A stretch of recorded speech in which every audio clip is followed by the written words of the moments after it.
নমস্কার বন্ধুরা, রন্ধনের বন্ধন রান্নাঘরে তোমাদের সবাইকে স্বাগত জানাই। আজ পোস্ত দিয়ে চিকেনের একটা অসাধারণ রেসিপি নিয়ে তোমাদের সবার সামনে হাজির হয়ে গেলাম। তো চলো দেখে নেওয়া যাক।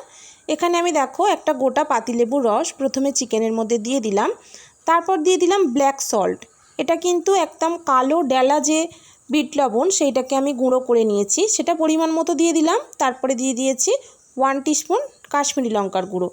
ভালোভাবে চিকেনের গায়ে মাখিয়ে নিয়ে 1 ঘন্টা ঢাকা দিয়ে রেখে দেবো। নিয়ে দিলাম 50 গ্রাম পোস্ত, গোটা কয়েক কিশমিশ, গোটা কয়েক কাঁচা লঙ্কা আর 1 মুঠো ধনেপাতা দিয়ে সুন্দর একটা পেস্ট বানিয়ে নিলাম। গ্যাসের উপর কড়াই বসে তাতে বেশ কিছুটা সাদা তেল দিয়ে চিকেনগুলো এক এক করে দিয়ে খুব ভালোভাবে এপিট ওপিট করে ভেজে নেব। অল্প অল্প করে দিয়েই সমস্ত চিকেনটাকে এইভাবে ভেজে নেব। ভাজা তেলের মধ্যেই একটু গোটা গরম মশলা আর শুকনো লঙ্কা ফোড়ন দিয়ে ফোড়নটা ভাজা হয়ে গেলে বড় সাইজের 3টে মিহি করে কেটে রাখা পেঁয়াজ কুচি দিলাম। দিয়ে দিলাম 1.5 টিস্পুন রসুন বাটা।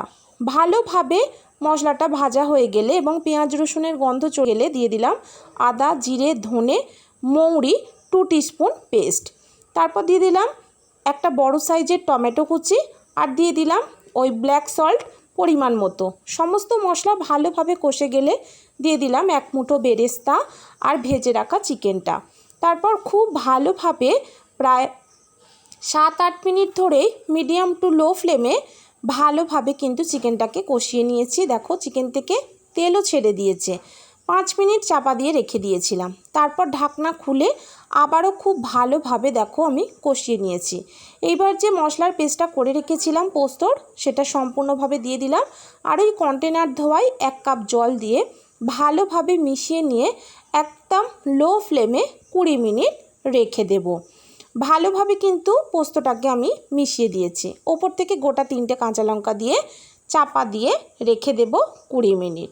ঢাকনা খুলে দেখো পারফেক্টভাবে আমার চিকেনটা পুরো সিদ্ধ তো হয়েই গেছে, অথচ চিকেন কিন্তু একটুকু ভেঙে যায়নি।